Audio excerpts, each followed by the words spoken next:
28 ফেব্রুয়ারি অর্থাৎ গত শনিবার চূড়ান্ত ভোটার তালিকা প্রকাশ করেছে নির্বাচন কমিশন, যেখানে 63,66,952 জনের নাম ভোটার তালিকা থেকে বাদ পড়েছে এবং 60,06,675 জনের নাম এখনো বিবেচনাধীন। এরপরে 1 মার্চ সাংবাদিক বৈঠক করে অভিষেক বন্দ্যোপাধ্যায় জানিয়ে দেন 6 তারিখ ধর্নায় বসবেন মমতা বন্দ্যোপাধ্যায়। 6 তারিখ আগামী 6 তারিখ মেট্রো চ্যানেলে প্ল্যানেট ইস্ট যেখানে মমতা বন্দ্যোপাধ্যায় অনশন করেছিলেন সেই একই জায়গায়, এবং পরবর্তী দলের কর্মসূচি 6 তারিখ সেখান থেকে মমতা বন্দ্যোপাধ্যায় নিজে ঘোষণা করবেন। মুখ্যমন্ত্রীর এই ধর্ণা কর্মসূচিকে কটাক্ষ করেছে বিজেপি, পাল্টা জবাব দিয়েছে তৃণমূল কংগ্রেস।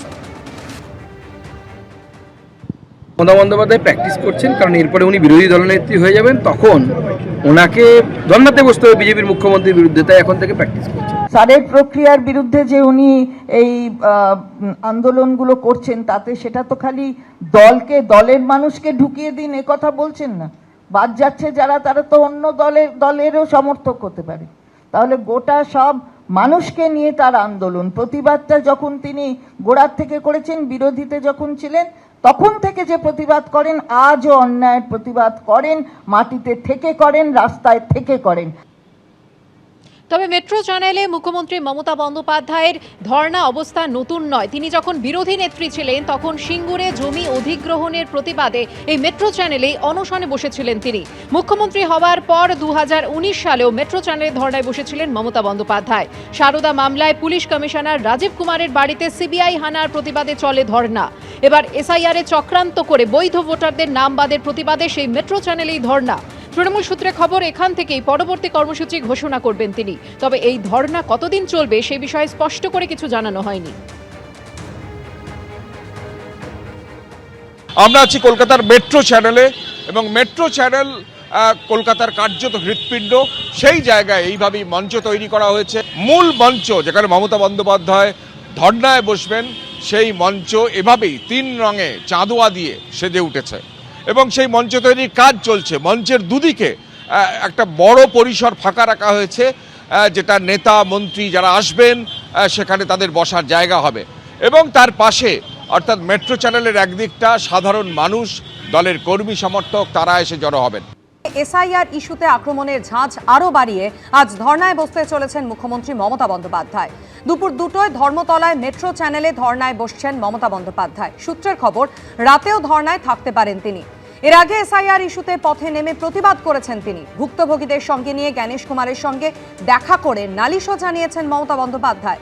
এরপর সুপ্রিম কোর্টে দাঁড়িয়ে এই নিয়ে সওয়ালও করেন তিনি। আর আজ মেট্রো চ্যানেলে দুপুর 2টোয় ধর্মতলায় মেট্রো চ্যানেলে ধর্নায় বসছেন মুখ্যমন্ত্রী মমতা বন্দ্যোপাধ্যায়। এর আগে অভিষেক বন্দ্যোপাধ্যায় জানিয়েছিলেন 28 ফেব্রুয়ারি চূড়ান্ত ভোটার তালিকা প্রকাশিত হয়েছিল, যেখানে 63 লক্ষেরও বেশি মানুষের নাম বাদ যায়, 60 লক্ষেরও বেশি মানুষের নাম বিবেচনাধীন তালিকায়। আর এরপরই অভিষেক বন্দ্যোপাধ্যায় তিনি জানিয়েছিলেন মুখ্যমন্ত্রীর এই কর্মসূচির কথা। সেই মতো আজ দুপুর 2টোয় ধর্মতলায় মেট্রো চ্যানেলে ধর্নায় বসছেন মমতা বন্দ্যোপাধ্যায়। সূত্রের খবর, রাতেও ধর্নায় থাকতে পারেন তিনি। এর আগে এসআইআর ইস্যুতে পথে নেমে তিনি প্রতিবাদ করেন। ভুক্তভোগীদের সঙ্গে দিল্লি গিয়ে জ্ঞানেশ কুমারের সঙ্গে দেখা করে নালিশ জানান।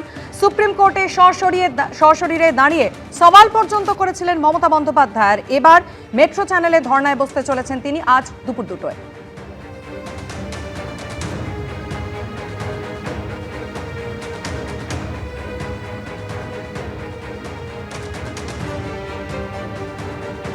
আর এদিকে এসআইআর ইস্যুতে সিইও অফিসের বাইরে রাতভর ধর্ণা, অবস্থান বিক্ষোভ বামেদের বিক্ষোভে যোগ দেন নদিয়ার কালীগঞ্জের ভোট হিংসায় নিহত তামান্নার মা সাবিনা ইয়াসমিন। অন্যদিকে এই একই ইস্যুতে মালদা এবং কোচবিহারেও বিক্ষোভের ঢেউ আছড়ে পড়ে।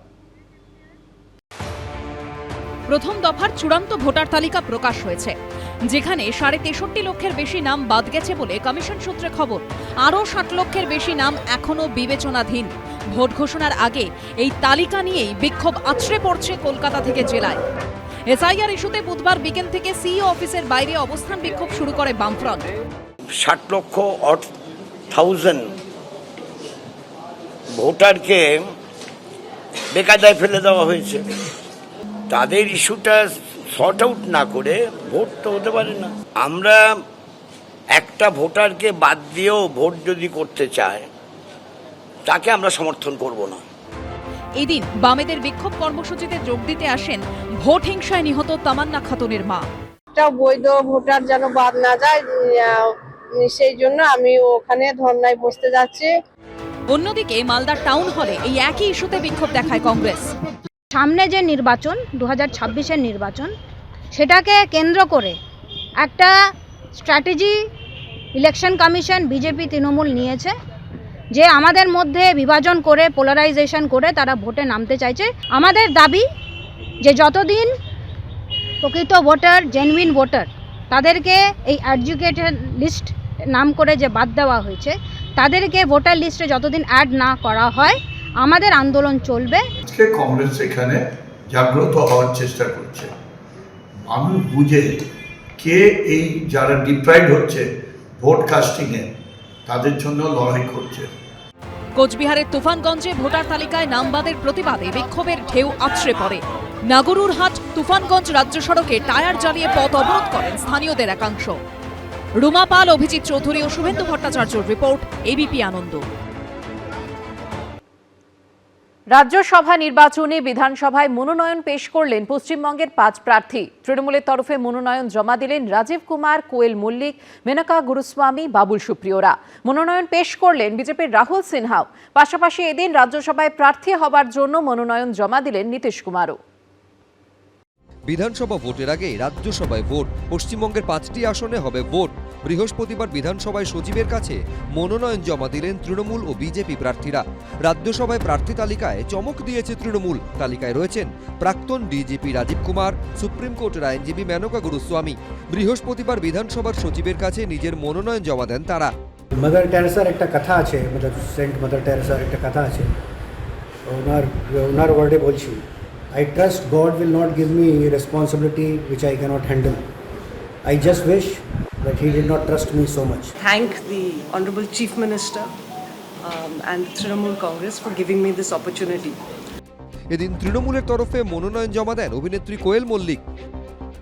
আমি শুধু এটাই বলবো যেন সবাইকার আশীর্বাদ, সবাইকার ভালোবাসা আমার সঙ্গে থাকে, যাতে অনেক অনেক মানুষের সেবা করতে পারি।